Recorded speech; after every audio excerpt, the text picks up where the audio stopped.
passion c'est toi, Dieu d'Israël. Ma passion c'est toi, Dieu d'Abraham. Ma passion c'est... Bonjour mes soeurs, mes mamans. Shalom à toutes et bon réveil matinal. Pardonnez le son de ma voix, je suis un peu grippé. Je viens ce matin partager sur le thème de la communion fraternelle. Avant de commencer, nous allons prier. Seigneur éternel, notre Dieu, notre roi, Papa Yahweh Père, nous te bénissons pour ce nouveau jour. Nous te disons merci pour ton amour, merci pour ta bonté et ta fidélité. Merci pour ce moment, Papa, et ce privilège que tu nous accordes d'être debout dans ta présence, Papa. Merci, Papa Père éternel, pour ce partage. Je prie, Seigneur, que tu puisses conduire toutes choses par ton esprit. Que vraiment tu prennes le total contrôle, Papa. Que toute chair, tout sentiment, toute émotion en moi se taise, Papa, au nom puissant de Jésus. Et que, Papa Yahweh Père, Seigneur, tu puisses vraiment m'inspirer, Papa. Inspire-moi, Papa. Conduis-moi, mon Dieu, je t'en supplie. Papa, et que dans ton amour, vraiment, les cœurs soient disposés à recevoir ce partage. Papa, qu'on ne la reçoit pas tel que je l'ai dit, mais qu'on la reçoit comme toi tu veux, que les gens l'écoutent dans les cœurs. Papa, au travers de ces faibles mots, vraiment que cela puisse transformer une vie, que cela puisse ramener un cœur, Papa Yeshua Père, qui s'était isolé, que cela puisse ramener, Papa Père, une âme. Je t'en prie, mon Dieu, mon roi Père, veuille nous conduire, veuille nous visiter, veuille, Papa Yeshua Père, Seigneur, nous enseigner encore ce matin. Merci, mon Dieu, mon roi Père éternel, au nom puissant de Jésus-Christ de Nazareth. Amen. Ok, messieurs, on va, sans plus tarder, on va commencer. Comme je le disais plus haut, notre thème parle de la communion fraternelle. On va lire, on va ouvrir nos Bibles dans le psaume 133, Cantique des degrés de David. Voici, qu'il est agréable, qu'il est doux pour les frères de demeurer ensemble. Verset 2, c'est comme l'huile précieuse qui, répandue sur la tête, descend sur la barbe d'Aaron, qui descend sur le bord de ses vêtements. Amen. Verset 3, c'est comme la rosée de l'Hermon qui descend sur les montagnes de Sion, car c'est là que l'Éternel envoie la bénédiction, la vie pour l'éternité. Amen. On va définir quelques mots. Déjà, c'est quoi la communion fraternelle? La communion, déjà, c'est union de plusieurs personnes dans une même foi. Union de plusieurs personnes dans une même foi. Fraternelle, c'est relatif aux frères. Amen. Relatif aux frères. Donc, ça veut dire que communion fraternelle, c'est une union de plusieurs frères dans la foi. Union de plusieurs frères dans la foi. Maintenant, verset 1, David, il dit, Cantique des degrés de David, voici qu'il est agréable, qu'il est doux pour les frères de demeurer unis. De demeurer unis. On va d'abord s'arrêter au verset 1 pour essayer de comprendre. Donc, on va aussi définir quelques mots, cantique. On va définir quelques mots comme cantique. Les cantiques sont des chants. Cantique des degrés. Je précise ici que c'est pas tous les cantiques qu'on dit cantique des degrés dans les psaumes. C'est pas tous les cantiques. Cantique des degrés. Degré ici là veut dire ce qui va vers le haut, ce qui monte vers la demeure de l'Éternel. Ce qui monte vers la demeure de l'Éternel. Et j'ai aussi défini les mots qui m'ont marqué en fait comme agréable. Agréable, c'est qui produit un sentiment de gaieté, de bonheur ou encore de bien-être. Et doux Et j'ai aussi défini doux comme apportant du réconfort, du bien-être. Au final, on comprend que quand les frères demeurent unis, il y a du bonheur, il y a du bien-être, il y a du réconfort, il y a de la gaieté. Amen. Donc,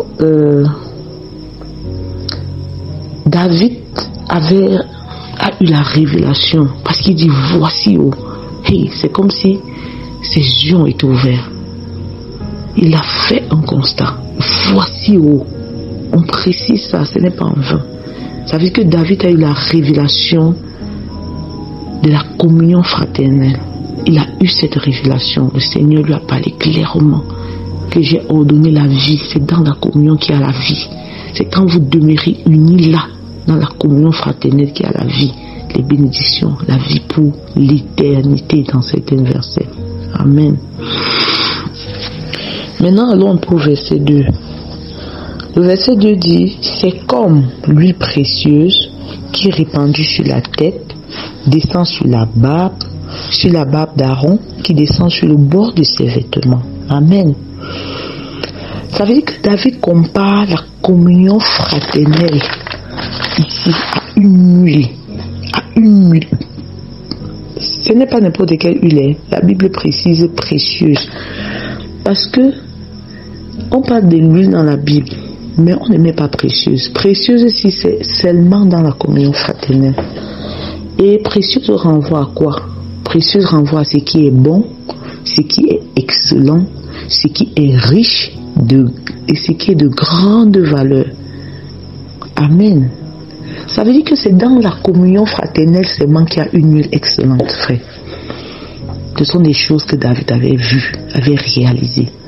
Que c'est dans la communion fraternelle qu'il y a une huile excellente. Et on dit que cette huile-là, l'huile-là qui est précieuse, l'huile-là qui est excellente, on dit c'est répandu sur la tête. C'est répandu sur la tête. Et je pourrais dire, on voit dans les psaumes, David dit, tu ondules ma tête. J'ai interrogé le Seigneur que, papa, pourquoi particulièrement oindre la tête? Il précise, il ondule ma tête. Le Seigneur peut me dire que c'est parce que quand il oint ta tête là, ça transforme tes sens. Parce que les sens qu'il y a sur nos têtes là, ce sont les portes d'entrée au péché. Et il oint ça pour qu'on soit transformé. Parce qu'on va quelque part, on s'est transformé chaque jour de gloire en gloire à l'image de Dieu. Amen. C'est pour que nos oreilles là, on ait une sensibilité de l'esprit.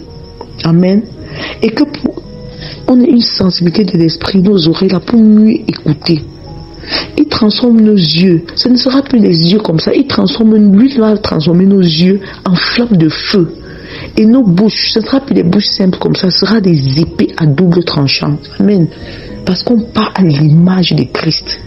On est en train d'aller, il nous oint comme ça pour qu'on soit à son image. Et on dit qu'il descend, cette huile-là, qui est répandue sur la barbe, descend sur le bord de ses vêtements. Quand ça descend sur nous, ça touche notre corps, le bord de ses vêtements. Donc ça nous lave, ça nous purifie, ça tue les désirs de la chair en nous, ça nous transforme vraiment. Que l'huile précieuse, ça tue les envies, ça tue la convoitise, puisque ça descend sur les bords de nos vêtements. Et ça se répand où? Ça coule comme ça sur Aaron. Et ça se répand où? Dans la salle. Est-ce qu'on dit que quand ça descend, ça monte? Ça descend, ça veut dire que ça tombe au sol. Amen. Et quand ça tombe au sol, il y a d'autres frères et sœurs que ça se communique. Amen. L'huile là qui coule là comme ça descend au sol. Ça se communique. Amen. Donc sur les bords des vêtements, il se répand au sol. Ça touche aussi les frères et sœurs dans un même lieu. Amen. Et quand l'huile là descend comme ça apporte la guérison. Amen.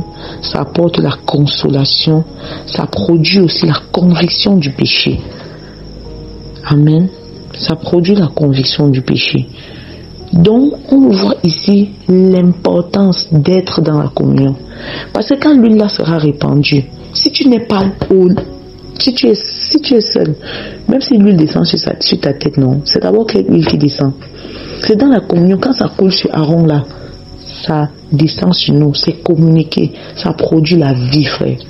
L'huile-là est excellente. Ça veut dire que cette huile-là, on ne peut pas la trouver quand on est seul dans son coin. C'est impossible de trouver cette huile excellente-là quand tu es dans ton coin seul. Amen. Il compare encore la communion fraternelle à quoi? David compare encore à la rosée de l'aimant, celle qui descend sur les montagnes des Sion. La rosée, celle qui descend sur la montagne des Sion. Car c'est là que l'Éternel envoie la bénédiction. Il envoie quoi? La bénédiction de la vie pour l'éternité. Amen.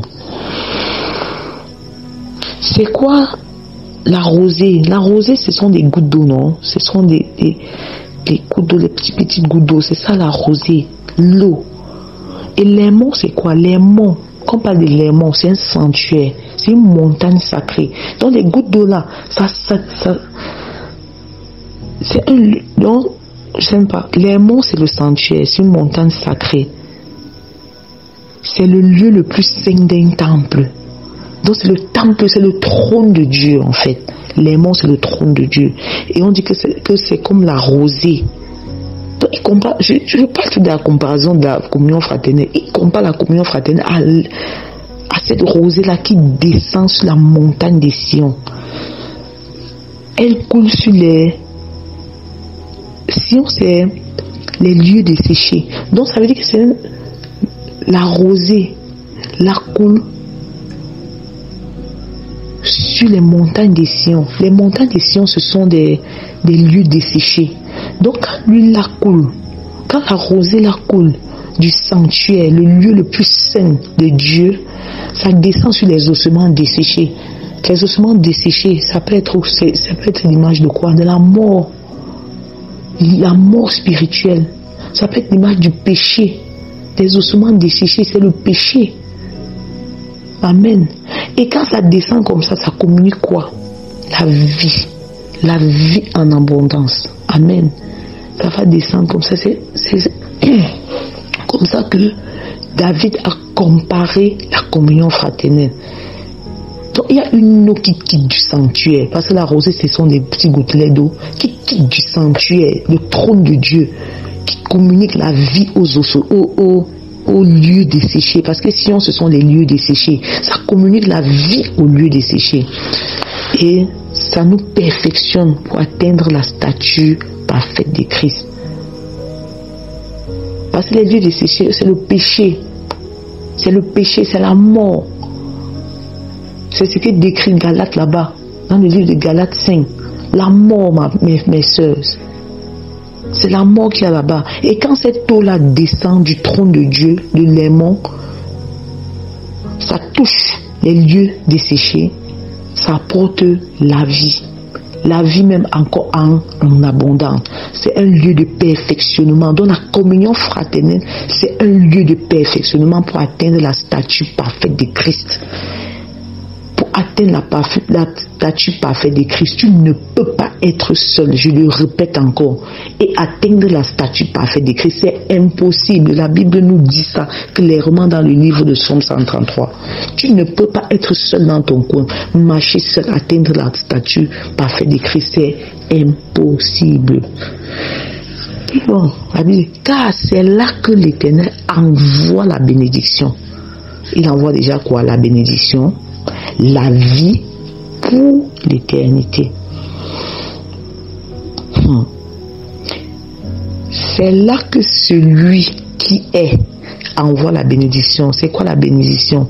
Il envoie les ordres, il commande, il prescrit, il accorde, il arrête les décisions. Les bénédictions, la prospérité, la louange de Dieu, les dons, il envoie les dons, il envoie les présents, il envoie la paix. C'est dans la communion fraternelle, mes frères, mes soeurs, qu'on va trouver ça. Toutes ces choses, c'est dans la communion fraternelle. Et je vais aller un peu, je vais prendre des cas vraiment maintenant pratiques dont la Bible nous parle. On va ouvrir nos Bibles dans Acte 2, 42. On dit, et ils persévéraient tous dans la doctrine des apôtres, dans la communion fraternelle, dans la fraction du pain et dans la prière. Voici donc les 4 piliers de la foi. Si tu n'es pas dans les 4 piliers de la foi, si tu ne peux pas être sauvé, tu ne pourras pas avoir la vie pour l'éternité, c'est impossible. On dit que pour être sauvé, il faut persévérer dans la doctrine des apôtres, il faut être dans la communion fraternelle, il faut dans la fraction de pain et dans la prière. Si tu ne te retrouves pas, si les 4 choses-ci ne sont pas en toi, si tu ne vis pas ces 4 choses-ci, tu ne pratiques pas les 4 choses-ci, tu ne seras pas sauvé. Je parle à l'assurance parce que la parole me le dit. Tu ne peux pas être sauvé si tu n'es pas dans les 4 choses-ci. Si tu es dans 2, tu pries toi seulement. Tu écoutes des enseignements. Et ça, c'est déjà même pour ceux qui les pratiquent, qui pratiquent ce qu'on dit dans les enseignements. Amen. Ce n'est pas que tu vas seulement écouter, si tu ne pratiques pas, tu seras sauvé. Parce qu'il faut qu'on place aussi l'équilibre. Donc, pour dire que ces choses ici, les 4 choses sont les piliers. Et on ne peut pas changer les piliers. Ou bien si tu modifies les piliers, tu pars dans les piliers, tu choisis peut-être 2 que tu vas faire. Que non, j'écoute les enseignements et je prie. Je communie avec mon téléphone et je prie. Tu ne seras pas sauvé. Je vous assure, tu ne seras pas sauvé. Tu ne peux pas être sauvé. Amen. Donc, pour dire que quoi? Donc, voilà les 4 piliers de la foi. Nous devons nous assurer que tous ces piliers sont respectés dans nos vies. Parce que c'est dans la communion fraternelle, je veux juste travailler un pan qui est la communion fraternelle. Je ne veux pas développer les autres. La communion fraternelle, c'est dans la communion fraternelle que nous devons nous aiguiser les unes les autres. Ce n'est que dans la communion fraternelle qu'on va s'aiguiser. On dit le fer aiguise le fer. Et ce n'est que dans la communion fraternelle que les dons vont se manifester. Avec qui toi tu utilises tes dons que Dieu t'a donnés? Tu mets ça au profit de qui? Les dons déjà, il ne faut pas que quelqu'un ignore ça. Les dons que le Seigneur nous donne, c'est pour le corps de Christ. Quand tu es seul dans ton corps, avec qui tu utilises les dons? Tu fais quoi des dons que Dieu t'a donnés? Pourtant, on dit que les dons que Dieu nous donne, c'est pour le perfectionnement. Toi, avec qui tu utilises ces dons quand tu es seul dans ton coin? Et je vais prendre des trucs simples, des trucs pratiques, des choses qu'on vit au quotidien, qu'on vit pratiquement tout le temps. Par exemple, parce qu'il faut pas seulement qu'on entre pour les versets et puis au quotidien, qu'on vit pratiquement tout le temps. Par exemple, parce qu'il faut pas seulement qu'on entre pour les versets et tout. Il faut aussi qu'on parle des choses vraiment pratiques. Je prends par exemple l'exemple de la communion fraternelle pendant les retraites. Vraiment, ce n'est pas évident. Et c'est dans cette communion-là, les retraites, les temps de communion, quand on est ensemble, les veilles des prières, les veilles des prières, le dimanche, qu'on se retrouve. C'est dans ça qu'on va s'aiguiser. C'est dans ça qu'on va apprendre à se supporter les unes les autres. C'est dans ça qu'on va apprendre à pardonner ceux qui nous blessent. Ceux qui nous blessent, on doit apprendre à les pardonner. Amen. Parfois, n'est-ce pas, tu regardes une sœur comme ça, elle ne t'a même rien fait, mais sa tête t'énerve. Oui, et c'est ça. Et ce n'est que dans la communion fraternelle que tu dois apprendre à la supporter. Que tu vas aller, on va prendre le temps, on va écrire pendant les retraites que quand quelqu'un part aux toilettes, il s'assure qu'il a nettoyé la douche, il s'assure qu'il a chassé quand il a fini de faire ses besoins. On va coller à l'entrée de la douche, on va coller derrière la porte dans la douche, on va coller à gauche, on va coller à droite, mais les sœurs vont partir, elles vont oublier de verser l'eau. Et quand toi tu vas aller pour toi, tu vas voir que le pot est rempli. Ma sœur, c'est l'huile. Puise seulement l'eau. Quand tu peux puiser l'eau, non, puise l'eau avec joie et va verser dans le pot. Pourquoi ce n'est que toi, que chaque fois tu vas aller aux toilettes, tu vois que les sœurs n'ont pas versé l'eau, elles n'ont pas chassé quand elles ont fini de faire leurs besoins? Ma sœur, il faut comprendre. Parce que ce sont des choses qu'on a pris la peine, on a écrit, on a collé, on a pris la peine de parler même avec la bouche, mais elles ne comprennent pas. Donc ça veut dire qu'on doit attendre à tout moment, vraiment mes sœurs, garder nos cœurs purs, je vous assure. Parce que le Seigneur ne va pas... pour mettre en pratique les choses qu'il nous donne. Il va utiliser les choses simples pour voir il va nous éprouver avec des choses simples. Comment est-ce qu'on réagit quand on nous parle dans la communion? Comment est-ce que tu regardes la personne qui est en train de te parler en face? Comment est-ce que tu le regardes? Comment est-ce que tu réagis quand on te réprimande? Comment est-ce que tu réagis? Frère, dans la communion fraternelle, on va s'aiguiser, mes soeurs. On doit s'aiguiser. Pour que l'huile la sorte, l'huile doit sortir. On doit s'aiguiser. On doit s'aiguiser. Je répète encore, on doit s'aiguiser parce que c'est l'huile. C'est pas n'importe quelle huile qui sort là-bas. C'est l'huile qui va nous donner d'être sauvés. Amen. C'est l'huile qui va nous donner d'être sauvés. Et j'ai remarqué que avec le peu de temps que j'ai dans la marche chrétienne, que beaucoup qui sortent de la communion fraternelle, ce sont des gens qui sont blessés, qu'on blesse facilement, qui ne supportent pas, qui ne pardonnent pas, qui ne libèrent pas le pardon. Et ce sont aussi des personnes parfois qui sont dans le péché, qui ont honte de revenir vers les frères et de poser leurs problèmes. Ce sont des personnes blessées, ce sont des personnes qui sont certainement dans des choses bizarres. Tu as peur de venir dans la communion, devant le prédicateur t'expose. Mais je veux te dire ce matin que c'est à tort de fuir la communion parce qu'on a péché. Est-ce que nous sommes parfaits? Nous sommes dans un processus de perfectionnement. Et dans le processus de perfectionnement, on peut faire des erreurs. Amen. Ce n'est pas qu'on encourage le péché, non. Mais on peut faire des erreurs parce qu'on est encore dans notre chair. Vraiment, je veux faire un petit témoignage. Moi, aujourd'hui, si je suis encore dans la foi, c'est parce que j'ai exposé Satan. Mes soeurs me connaissent. Je n'ai jamais caché les œuvres de Satan.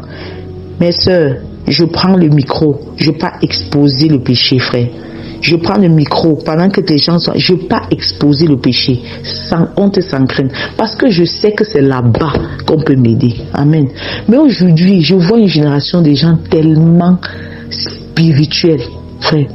Je regarde comme ça, je dis, je loue souvent votre spiritualité, je vous assure. Parce que je ne sais pas comment vous faites. Personne n'a jamais un problème. Tout va toujours bien par le Saint-Esprit. Tout va toujours bien par la grâce de Dieu. Tu ne peux pas poser une question à une soeur. Une soeur en train de mourir, tu dois voir la veille. Ma soeur, comment tu vas? Elle te dit bien par la grâce de Dieu. Maman, quand je vous regarde, je dis, waouh, vous êtes forte. Maman, j'exposais le péché. Mes soeurs me connaissent jusqu'à ce que le Seigneur m'affermisse. Je ne blaguais pas. Un programme comme ça, là, je dis un grand programme. J'expose le péché de ma vie, frère. Parce que j'ai compris que quand tu caches tes péchés, frère, la mort n'est pas loin. Je dis la mort n'est pas loin, mes soeurs. La mort n'est pas loin. Satan te crible. Satan te trompe. Satan est un menteur. Un menteur. Que non, quand tu vas dire, oh, les gens vont te regarder comment? Ah, vous êtes encore à ce niveau-là. Gloire à Dieu. Maman, mais nous, on ne joue pas et on ne méprise pas Satan. Jamais. On ne méprise pas ses œuvres quand ça nous dépasse. Mes soeurs me connaissent. Je parle comme ça. Puis je sais qu'il y a des gens qui vont m'écouter, qui me connaissent. J'exposais le péché, frère. Quand ça n'allait passer au micro, quand il y a des programmes, je ne peux pas parler de mon péché. Et je sais que personne ne va rester indifférent. Et même si tu te moques de moi, c'est parce que tu n'as encore rien compris. Si tu te moques de moi quand j'expose mon péché, c'est que tu n'as rien compris. Mais les hommes spirituels et les femmes spirituelles vont porter mon fardeau. Et j'ai remarqué que ça m'a beaucoup gardé. Ça m'a même tellement gardé dans ma marche. La communion fraternelle m'a tellement gardé, je vous assure.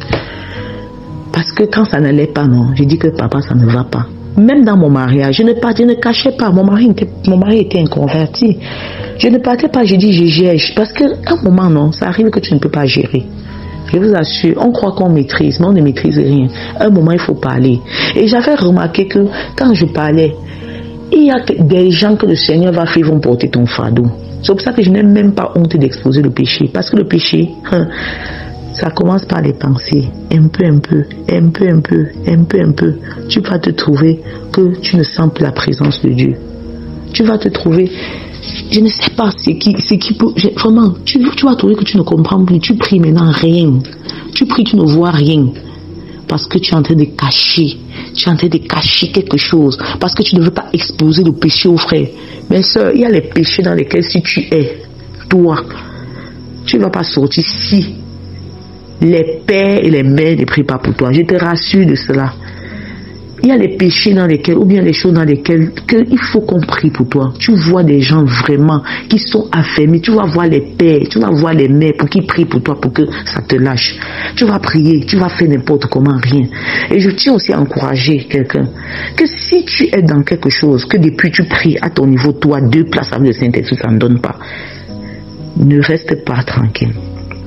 Ne reste pas tranquille. Va encore chercher d'autres personnes. Tu pries, si tu sens que ça ne donne pas, cherche encore, cherche les pères, ils prient pour toi. Cherche les mères, ils prient pour toi. Ma soeur, on parle comme ça là, non? C'est sérieux, je vous assure. Et je comprends davantage la puissance de la communion fraternelle, frère. La communion fraternelle, moi, m'a beaucoup aidé dans ma marche, m'a beaucoup gardé. J'ai dit m'a beaucoup gardé. Et pendant que je priais pour la communion fraternelle, il y a une pensée même qui m'est traversée. Avant, on organisait les retraites entre sœurs. Et je disais au Seigneur que, Seigneur, si tu pouvais encore disposer d'une maison pour qu'on puisse recommencer à des retraites entre sœurs. Frère, ça nous a aidés. On s'est aiguisés. Aïe, aïe, aïe, aïe. On faisait souvent les retraites entre sœurs. On s'aiguisait. Et je vois aussi comment beaucoup de ministères se montraient. Beaucoup de ministères sortaient de l'œuf. On voyait comment ça sort, comment les sœurs sont en train de sortir. Vraiment, la communion fraternelle, c'est vraiment tellement capital, c'est vraiment tellement important. On peut parler comme ça toute la journée, on ne se fatigue pas, je vous assure. Je tenais à partager mon petit témoignage, si ça peut encourager quelqu'un. Ma soeur, si tu es dans quelque chose que tu ne comprends pas, fais-toi aider. Ne fuis pas les frères, ne fuis pas les sœurs. On n'est pas là pour... Nous ne sommes pas des saints. Nous ne sommes pas, je veux dire quoi? Nous ne sommes pas des dieux. Nous sommes encore dans la chair. Des choses bizarres peuvent nous arriver. Et personne n'est trop grand dans cette affaire, mon frère. Personne n'est trop grand. Comme l'apôtre dit souvent, tout le monde peut tomber sauf nous. Pourquoi? Qu'eux-mêmes ils ne peuvent pas tomber. Ils sont toujours dans la chair. Amen. Chacun peut tomber, chacun peut broncher. Je vous assure. Donc c'est pour encourager quelqu'un qui peut-être a rétrogradé à rentrer dans la communion. Il va encourager quelqu'un peut-être qui se dit que tout est fini pour lui. Va dans la communion. C'est là-bas qu'il y a la vie, ma soeur. C'est là-bas qu'il y a la vie. Va, rentre dans la communion. Si tu es tombé même dans un péché, dans n'importe quoi, ne reste pas dans ton coin. C'est dans ton coin là que tu vas mourir. Plus. Rentre dans la communion afin d'avoir la vie. Parce que c'est là-bas que le Seigneur a ordonné la vie. C'est là-bas, c'est dans la communion que le Seigneur a ordonné la vie. Je vous assure. Et soyons humbles. Soyons humbles, mes soeurs. Descendons. Descendons. Gardons nos cœurs purs. Vraiment, ça c'est ma prière de tous les jours. Que le Seigneur garde mon cœur pur face aux gens. Et pour se garder dans la communion fraternelle, mes soeurs, justifions nos frères. Justifions nos soeurs. J'ai dit justifions, que quand quelqu'un pose un acte comme ça, trouve seulement quelque chose de bien à mettre là-bas, ça va garder ton cœur. Ça va garder ton cœur. N'oublions pas que c'est de nos cœurs que sortent, c'est la vie qui sort de nos cœurs. Donc si nos cœurs sont en plein jar, c'est compliqué. Je vous assure, c'est compliqué. Et moi, j'ai dit, je vais parler des choses un peu pratiques. Moi, je bénis le Seigneur. Moi, je vois certaines sœurs dans le groupe. Je regarde comme ça, je rends grâce à Dieu pour leur vie. J'ai dit, waouh, Seigneur. Il y a des choses qu'on n'a pas compris avant. Mes sœurs, prions pour nos frères et sœurs. Prions pour eux. Tout ce qu'on peut faire pour un frère, tout ce qu'on peut faire pour une sœur, c'est de prier pour elle. Même si tu vois qu'elle est penchée n'importe comment, prie pour elle. Je pourrais interroger un jour le Seigneur. Je dis que, papa, pourquoi quand tu veux donner les prophéties sur un de tes enfants, tu le fais toujours publiquement et tu le fais au micro, parce que pendant les programmes, pendant les retraites, les veillées, le Seigneur dit, je te donne ceci, vraiment, tu vas travailler, tu vas œuvrer pour moi.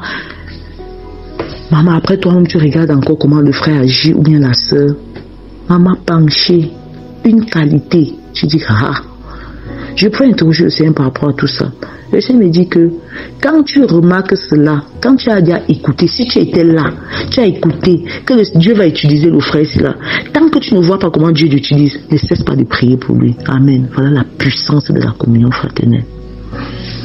Ne cesse pas de prier pour lui. Prie pour lui jusqu'à ce que toi-même tu avais aussi entendu là, tu vois ça se manifester dans sa vie. Même si ne regarde pas, il est temps qu'on ne regarde plus aux erreurs des gens. Il est temps qu'on ne s'appuie plus sur les erreurs des gens. Appuyons-nous sur ce que Dieu a dit. Dieu a parlé dans la vie du frère. Dieu a parlé dans la vie de la sœur. Appuyons-nous sur ça. Cherchons à voir seulement ça. Je vous assure, mes sœurs. Prions jusqu'à voir l'accomplissement. Amen. C'est aussi ça la puissance de la communion fraternelle. Et il y a des frères, il y a des sœurs aussi parmi nous. Vraiment, on voit déjà comment elles partaient. On s'est dit, Seigneur ne va pas laisser l'ennemi apprendre nos sœurs. On a pris des temps, frère. On a pris des temps. Je dis qu'à nos sœurs, je parle des sœurs dans le groupe. Si là, on a pris des temps de prière. Et aujourd'hui, qu'on contemple ce que Dieu fait, comment Dieu peut les transformer, on ne peut que bénir le Seigneur. Amen. On a pris des temps de prière de jeûne. L'un n'est pas au bavardage.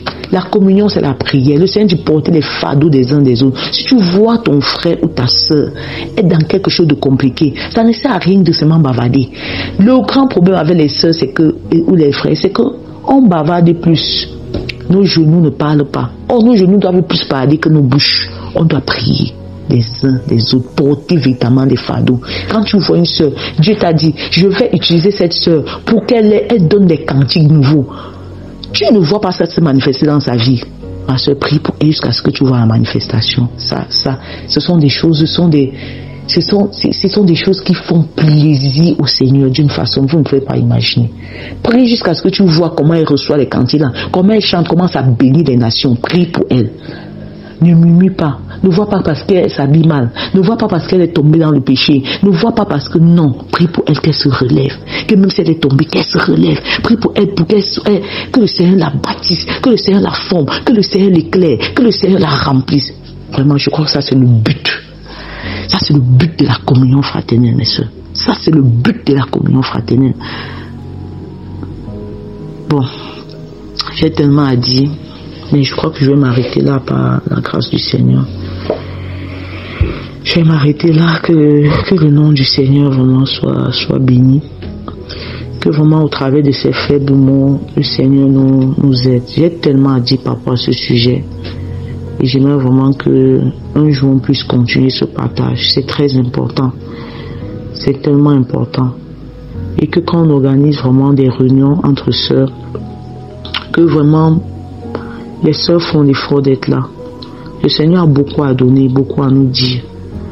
Et comme je le sais depuis quelques années, le Seigneur, moi, m'a parlé personnellement par rapport au réveil au Cameroun. Il a parlé aussi à des frères, à des sœurs. Il a parlé aussi aux hommes de Dieu.